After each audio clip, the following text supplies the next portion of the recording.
পরিযায়ী শ্রমিকদের ভিন রাজ্য থেকে ফিরিয়ে দেওয়ায় যে মামলা, সেই মামলার শুনানির কথা ছিল বিচারপতি তপব্রত চক্রবর্তীর ডিভিশন বেঞ্চে। শুনানিতে গড়হাজির দিল্লি পুলিশ, ক্ষুব্ধ আদালত। আগামী সোমবার এই মামলার পরবর্তী শুনানি রয়েছে বিচারপতি তপব্রত চক্রবর্তী ডিভিশন বেঞ্চে। কিন্তু এই মামলার শুনানির কথা ছিল, কিন্তু সেখানে গড়হাজির দিল্লি পুলিশ এবং যার জেরেই কিন্তু পিছিয়ে গেল এই মামলার শুনানি। আগামী সপ্তাহে এই মামলার পরবর্তী শুনানি। পরিযায়ী শ্রমিকদের ভিন রাজ্য থেকে ফিরিয়ে দেওয়া যে মামলা, সেই মামলার কিন্তু শুনানি হওয়ার কথা ছিল বিচারপতি তপব্রত চক্রবর্তীর ডিভিশন বেঞ্চে। কিন্তু দেখা গেল যে শুনানিতে গড়হাজির দিল্লি পুলিশ এবং যার জেরেই ক্ষুব্ধ আদালত। আর এই মামলার শুনানি রয়েছে আগামী সোমবার। আরো জানাবেন, নিউজরুমের সঙ্গে রয়েছেন আমাদের প্রতিনিধি পীযূষ কান্তি নাগ। পীযূষ দা, দেখো, দিল্লিতে পরিযায়ী শ্রমিকদের বেআইনিভাবে আটকে রাখা এবং তাদেরকে পুশব্যাক করা, এই সমস্ত অভিযোগ নিয়ে কলকাতা হাইকোর্টে একটি মামলা দায়ের হয়েছিল, হেভিয়াস কর্পাস।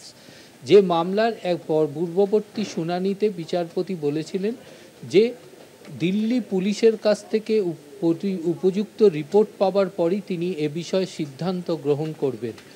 গতকাল এই মামলার শুনানির জন্য স্থির থাকলেও এবং কলকাতা হাইকোর্টের নির্দিষ্ট তালিকায় গতকাল থাকলেও সময়ের অভাবে বিচারপতি তপব্রত চক্রবর্তীর ডিভিশন বেঞ্চ এই মামলার শুনানি গ্রহণ করতে পারেননি।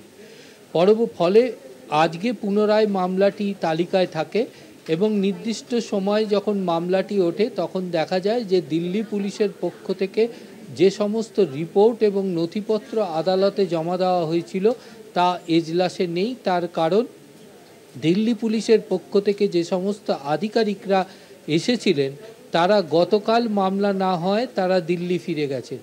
এতে বিচারপতি ক্ষুব্ধ হন এবং বিচারপতি পরিষ্কার দিল্লি পুলিশের উদ্দেশ্যে বলেন, এই ধরনের ঘটনাকে কখনোই প্রশ্রয় দেবে না আদালত। এবং আদালত পরিষ্কারভাবে জানাচ্ছে যে আগামী শুনানিতে দিল্লি পুলিশকে এই ধরনের নথি এবং রিপোর্ট আদালতে পেশ করতে হবে। আগামী সোমবার মামলার পরবর্তী শুনানি। সেই দিন দিল্লি পুলিশকে যে রিপোর্ট, দিল্লি পুলিশের তরফ থেকে যে রিপোর্ট এবং যে হলফনামা জমা পড়বে তার প্রেক্ষিতেই আদালত পরবর্তী সিদ্ধান্ত গ্রহণ করবে।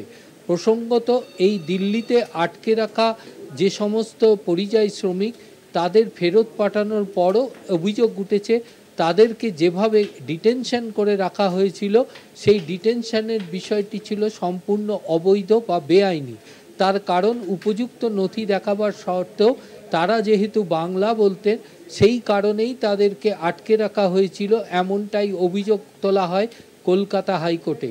তারই প্রেক্ষিতে উপযুক্ত তথ্য সংক্রান্ত রিপোর্ট চেয়ে পাঠিয়েছিলেন বিচারপতি তপব্রত চক্রবর্তীর ডিভিশন বেঞ্চ, যে রিপোর্টের ওপর ভিত্তি করে আগামী সোমবার আদালত তার পরবর্তী সিদ্ধান্ত গ্রহণ করবে। অনেক ধন্যবাদ পীযূষ দা। নিউজরুমের সঙ্গে ছিলেন আমাদের প্রতিনিধি পীযূষ কান্তি নাগ। পরিযায়ী শ্রমিকদের ভিন রাজ্য থেকে ফিরিয়ে দেওয়ার যে মামলা, সেই মামলা কিন্তু আমরা জানি যে বিচারপতি তপব্রত চক্রবর্তী ডিভিশন বেঞ্চে শুনানির কথা ছিল, কিন্তু সেই শুনানি আজকে হলো না। কারণ গড়হাজির দিল্লি পুলিশ এবং যার জেরেই কিন্তু ক্ষুব্ধ আদালত। পরবর্তী শুনানির দিন দেওয়া হয়েছে সোমবার।